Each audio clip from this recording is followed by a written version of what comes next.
अब्बास रिजवी और आप देख रहे हैं आरएनएन चैनल राष्ट्रीय न्यूज़ नेटवर्क। इस वक्त मैं मौजूद हूँ थाना ज़िला के मुमरा के जीवन बाग के अंदर।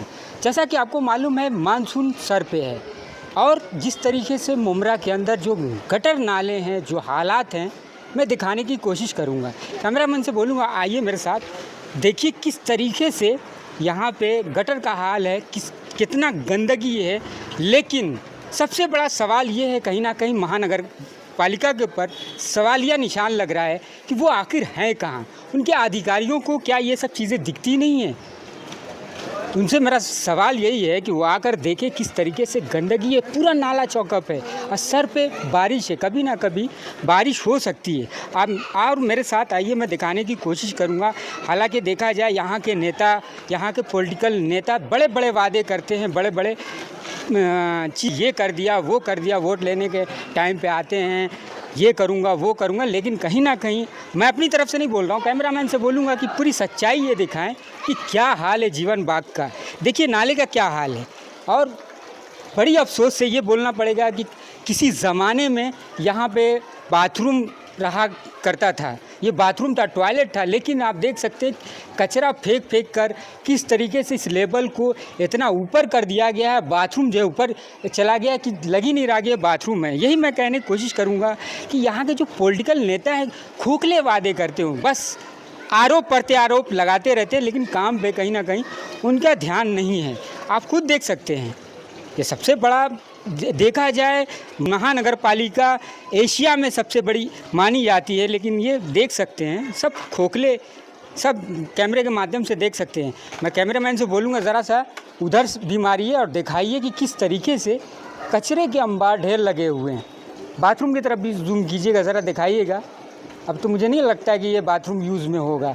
मेरे साथ आया तो देखा कि एक पॉलिटिकल नौजवान है, उनसे बात करूँगा।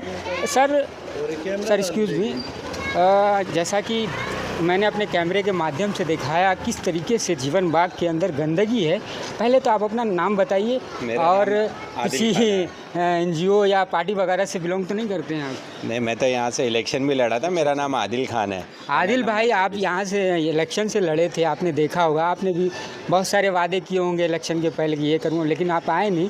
लेकिन मेरा यही कहने का मतलब कि सर पे मानसून है, जिस तरीके से यहाँ पे गंदगी और कचरे का अंबार लगा हुआ है, बीमारियों का डर है। हालांकि देखा जाए कि अपने इस्लाम धर्म में जो है साफ़ सफाई का, लेकिन यहाँ की आवाम कहीं ना कहीं सोई हुई आपको नहीं लग रही कि आवाम को आना चाहिए, तुरंत बोलना चाहिए अधिकारियों को ये करें? आवाम बहुत चिल्लाती है, बहुत बोलती है। अभी यहाँ पे ये भाई भी आके झगड़ा करके गए कि ये भाई गटर क्या सिर्फ यहाँ पे रहने वाला, जीवन बाग में रहने वाला सिर्फ बारिश में टैक्स भरता है क्या? टैक्स तो लोग साल के 12 महीने का लेते हैं, तो ये सफाई सिर्फ बारिश में ही क्यों होती है? उसके पहले ये नाले गटर वगैरह साफ़ करने की ज़रूरत नहीं है क्या? ऐसा नहीं है कि यहीं वाले लोग कचरा फेंकते हैं, ये पूरा ऊपर से जो गंदगी होती है, हर ड्रेनेज वगैरह सब यहाँ पे आके सब यही गटर से जाता है। लेकिन ये ऐसा है कि इन लोगों ने रिवाज बना दी कि साल में एक ही बार आके साफ़ करेंगे, वो भी उनका दिल हुआ था और वो भी साफ़ करके कचरा वहीं फेंक के चले जाते हैं उन लोग। अभी आप यहाँ पे हाल देखोगे, ये ऐसा नहीं है कि अभी है, ये ऐसा समझ लो कई 1-2 साल से इसी के पड़ा। बात काट रहा हूँ मैं, आप मेरे साथ आइए, कैमरामैन से बोलूँगा। अफसोस भी आ रही, मुमरा की तरीके से कचरे का अंबार है और बाजू में पूरी बिल्डिंगें हैं और विंडो हैं, छोटे छोटे बच्चे रहते हैं, बीमारी का एक डेंगू का वो बन सकता है। ऐसा हो गया है कि ये घर वाले भी, ऊपर घर वाले भी, हर घर में बच्चे बीमारी है। यहाँ पे कोई भी बच्चे सेफ है ही नहीं। लेकिन क्या करेंगे, आदमी गरीब आदमी मजबूर है, रहने के लिए मजबूर है। लेकिन यहाँ के नेता लोग को पड़ी ही नहीं है। जब इलेक्शन आएगा तब आएंगे खाली दिखाने के लिए शक्ल के आम काम करता है। अभी ये कचरा उठाना कोई बहुत बड़ी बात है क्या?